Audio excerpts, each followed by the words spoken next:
for Chase Elliott. Yeah, buddy. We did it, boys. Checkered flag as a car spins through the quad oval.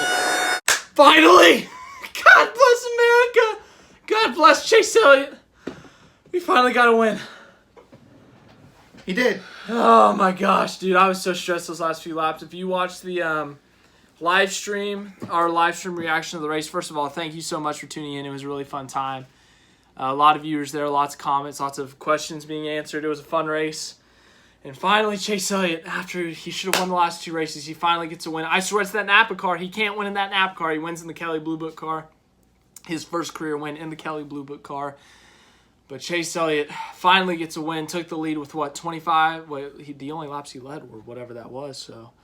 He led for 25 laps. We'll go with that. About 25 to go. Chase Elliott takes the lead. 30. It was like 30. 25 to 30 laps to go. Chase Elliott takes the lead from Kevin Harvick. Wins the race. Kevin Harvick falls like a rock. He finishes 10th. God, the dude. So at first we all thought he was saving fuel, Kevin Harvick, but it turns out he was losing grip and everyone else just outran him, and they're showing right now the team outside of victory lane because he can't celebrate with the team because Rona. But yeah, better race than the 600 when it comes to a racing standpoint, I would say. Oh, by far. Not the greatest race of all time, obviously, but a much more competitive race, I would say. Much more racing up front for the lead, side by side for the lead. Much more side-by-side racing in general, I'd say, but... it results in Chase Elliott getting his 7th career win, his 2nd win at Charlotte. His first win at Charlotte was at the Roval, so I guess this is technically his first Charlotte win. Back-to-back wins at Charlotte, too, if you count the NAS trucks. Yes. Woo, NAS trucks. We talked about that a couple days ago. But out of nowhere, Denny Hamlin with the 2nd-place finish. We'll go through the results here. Denny Hamlin gets a nice 2nd-place finish. Like, he was in, what, 5th or 6th? Yeah, he was running 6th pretty constantly the last 70 laps, and then all of a sudden he just, I don't know, where he got to the top. I'm most impressed with Ricky Stenhouse Jr. Yeah. Getting the top 5. Yeah. We both said if he won that Nikolai would walk home. Yep. But That thank didn't God happen. he didn't. God, that would have been terrible. 3rd, Ryan Blaney. Blaney was in the top 5 most of the day, had a competitive car, didn't lead any laps, got a lot of stage points, though. A really good run for him. That'll help his points, but... yeah, good for him. I don't know what else to say. Stenhouse 4th, as we said. Great run for him. His first top 5 in a JTG Daughtery car, I believe. Just an overall great race for him. Able to get into the top 5. Was actually running 3rd there until he was passed by Hamlin at the end.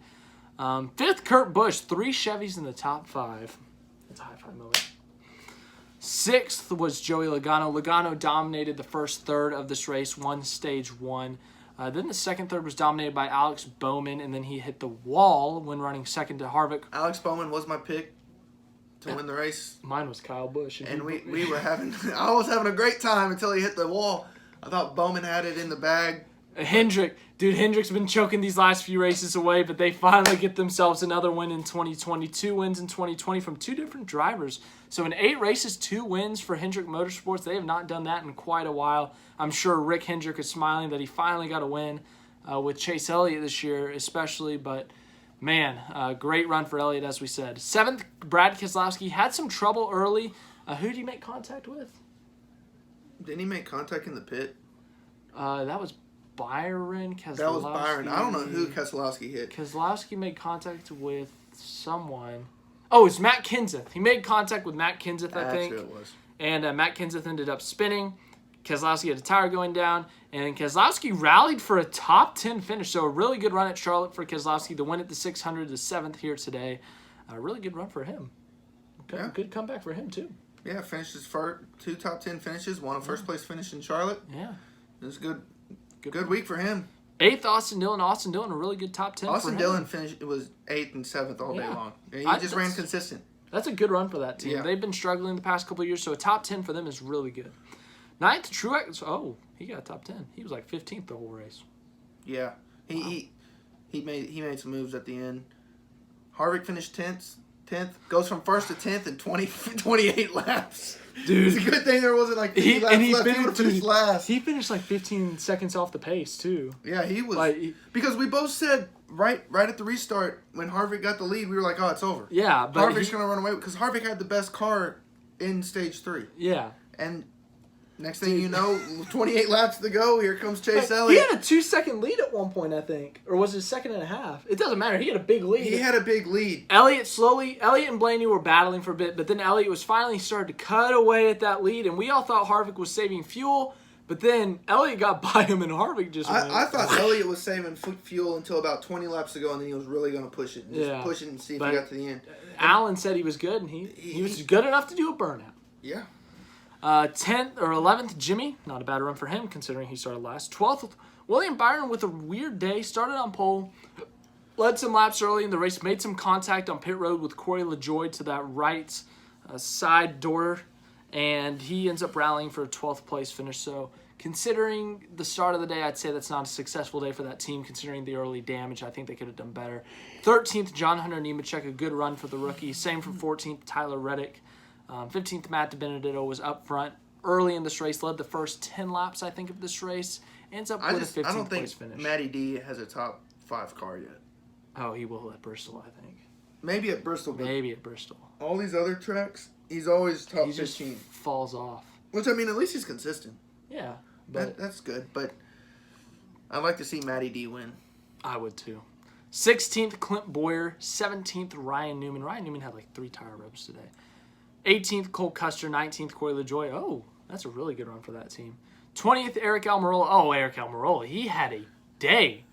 He made contact with Kyle Busch. Kyle Busch's day. Dude, Kyle Busch had a weapon out the side of the car. It was like a sword sticking out of the side of his car. But Almirola with the 20th place finish. 21st, Christopher Bell. 22nd, Chris Buescher. 23rd, Matt Kenseth. 24th, Ryan Preece. 25th, Michael McDowell.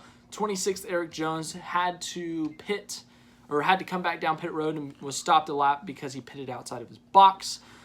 So bad day for him. 27th, Ty Dillon. 28th, Daniel Suarez. 29th, Kyle Busch. We talked about him. His rough day. Where were we? 30th, Greg Galding outran Alex Bowman. 31st, Alex Bowman. Alex Bowman had a really good car. Got himself a playoff point, so I guess that is a plus to the day that he did get a playoff point. He'll be able to carry through the playoffs. But finishes 31st. He had a winning car, but unfortunately does not get that. Now he knows how Chase Elliott feels. 32nd, Quinn Hoff. 33rd, Timmy Hill. Go Timmy. 34th, J.J. Yeley. 35th, B.J. McLeod. No pizza review. We were going to do a Chick-fil-A pizza review. B.J. got a top 20. How unfortunate. 36th, Josh Bilicki. 37th, Bubba Wallace. Oh, this breaks my heart. Bubba Wallace had a top 15 car. Like, on speed, guys. One of the best runs he's had. He was in the top 10 getting stage points. He was in the top 15 there at the end. Hits the wall, had a hub break or something. His brakes went out, something like that. And he ends up having to get out of the race and finish the 37th. He had a great run, and it was ruined by just a late issue hitting the wall. And I think it was a mechanical problem, a brake problem before that. So a really unfortunate result for him. He had a top 15 car. That breaks my heart. He had such a good run going there. 38th, Brennan Poole. 39th, Joey. Oh, gosh, Rick Ware Racing. Yeah, what a terrible start for that team. They wrecked in turns 1 and 2 of the first lap. Joey Gase and Garrett Smithley. I love Joey Gase, but oh, my goodness. We had a car on fire. Garrett Smithley. It was a great start to the race. Garrett Smithley didn't even start the race, basically. Nope. He didn't even finish the lap. His car was on fire. 40th, Garrett Smithley.